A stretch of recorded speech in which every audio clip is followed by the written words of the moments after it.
আপনার কাছে প্রথম প্রশ্ন থাকবে যে ইরান ইসরায়েল ইস্যুতে এই যে 12 দিনের সংঘাত এবং তারপরে যুদ্ধবিরতির যে ঘোষণা আমরা লক্ষ্য করেছি, এটা দুই ভাগে ভাগ করলে প্রথমত আপনার কাছে জানতে চাইবো যে এই 12 দিনের সংঘাতকে আপনি কিভাবে ব্যাখ্যা করছেন? বিশেষ করে আন্তর্জাতিক গণমাধ্যম, দেশীয় গণমাধ্যম, সোশ্যাল মিডিয়া ধরলে এক এক রকম ব্যাখ্যাও পাওয়া যাচ্ছে। আপনি কিভাবে দেখছেন এই 12 দিনের সংঘাতকে? ঢালাইয়ের সেরা প্রিমিয়ার সিমেন্ট। না, আমি প্রথম থেকেই বলে আসছি যে এটা একটা কোনো দীর্ঘস্থায়ী যুদ্ধ হবে না। এটা আঘাত পাল্টা আঘাতের মধ্যেই একটা সমঝোতায় আসবে এবং সেই সমঝোতা এমনভাবে হবে যেন উভয় পক্ষই মনে করে যে আমরাই বিজয়ী। কোনো পক্ষ যদি পর্যুদস্ত হয়ে আসে তখন সেই সিজফায়ারটা, সেই যুদ্ধবিরতিতে দীর্ঘস্থায়ী হয় না। এখন যেমন মনে হচ্ছে, মানে ইরান নিজেও ক্লেম করতে পারে যে আমি সমুচিত জবাব দিয়েছি।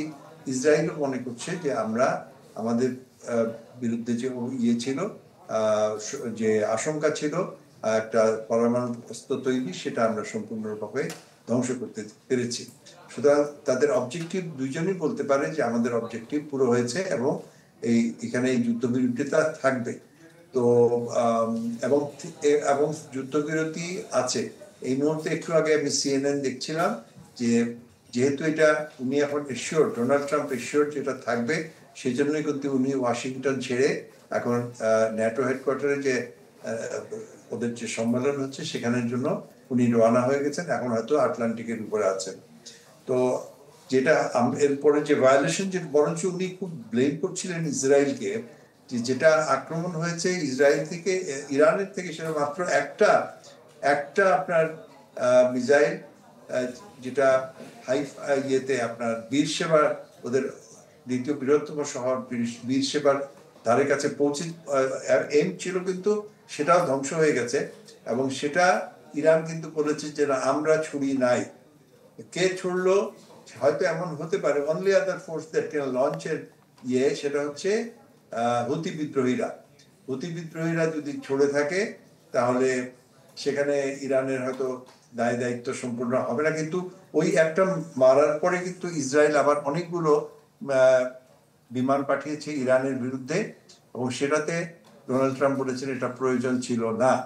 তো আমরা দীর্ঘমেয়াদী যেটা আমরা মানে ফোরকাস্ট করতে পারি যে এখন একটা সেখানে যুদ্ধবিরতিটা বজায় থাকবে এবং উভয় পক্ষ এটা পরবর্তী পর্যায়ের জন্য তারা অপেক্ষা করবে ডোনাল্ড ট্রাম্প কি বলে।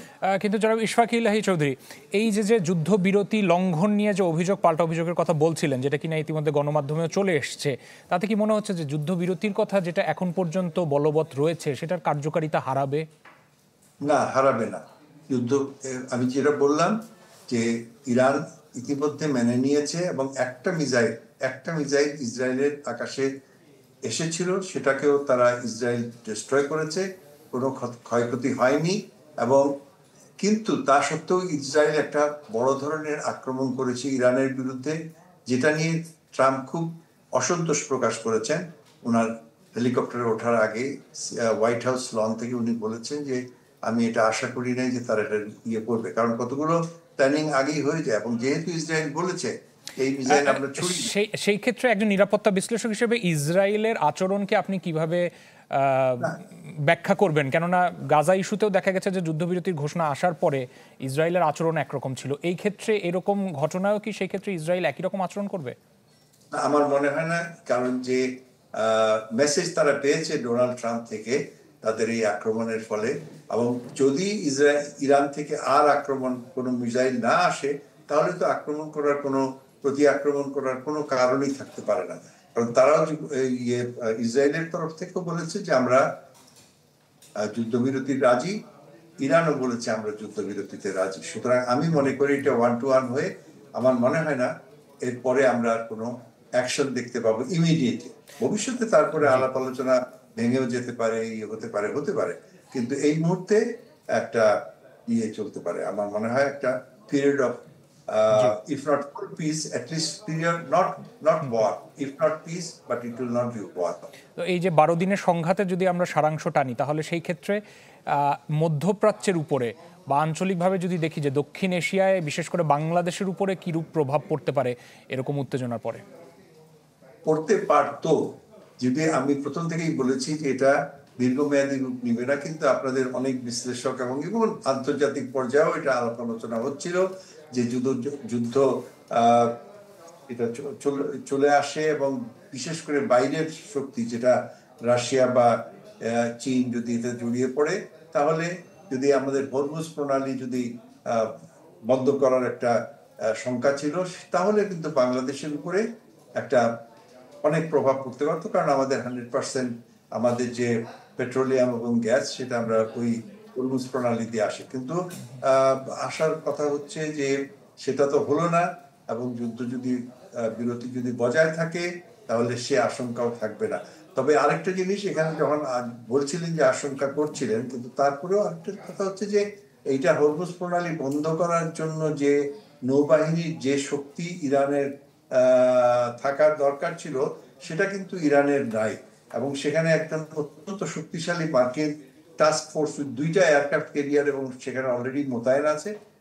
যেটা হতে পারতো যে ওখানে হয়তো চোরাগোপ্তা হামলা হতে পারতো, কিছু মাইন সেখানে ফ্লোটিং মাইন বা নানান ধরনের মাইনিং করতে পারতো, কিন্তু সেটার বিরুদ্ধে ব্যবস্থা নেওয়ার ক্ষমতা মার্কিন যুক্তরাষ্ট্রের ওই 6ম নৌবহরের আছে। সুতরাং আর সব থেকে বড় আরেকটা জিনিস যেটার জন্য কাজ করেছে যে এই তেলের উপরে সব থেকে বেশি নির্ভরশীল হচ্ছে চীন। 100% তাদের অয়েল কিন্তু এদিক দিয়ে আসছে, অয়েল দিয়ে। সুতরাং চীনও চাইবে না যে হরমুজ প্রণালী বন্ধ হোক। চীন হচ্ছে বা এই ইরান এই সংঘাতে ইরানের পক্ষে। সুতরাং হরমুজ প্রণালী বন্ধ যদি না হয়, আমাদের মধ্যপ্রাচ্যে যদি যুদ্ধ না ছড়িয়ে পড়ে, আমাদের আরেকটা প্রবলেম ছিল যে আমাদের ওয়ার্কার যারা আছে, আমাদের শ্রমিক যারা আছে, সেখানে যদি ইয়ে হতো তাহলে হয়তো অর্থনৈতিক একটা সংকট থাকলে আমাদের এরাই বেচারা সাফার করে, সেটা হতে পারতো। সেটা আর হচ্ছে না, ইমিডিয়েটলি অন্তত হচ্ছে না। ভবিষ্যতের কথা আমরা সময় বলে দিবে নিশ্চয়ই। জনাব ইশফাক ইলাহি চৌধুরী, অনেক ধন্যবাদ আমাদের সাথে যুক্ত হওয়ার জন্য। এয়ার কমোডর অবসরপ্রাপ্ত ইশফাক ইলাহি চৌধুরী, নিরাপত্তা বিশ্লেষক, আমাদের সাথে যুক্ত ছিলেন। ইরান ইসরায়েল ইস্যুতে কথা হচ্ছিল তার সাথে।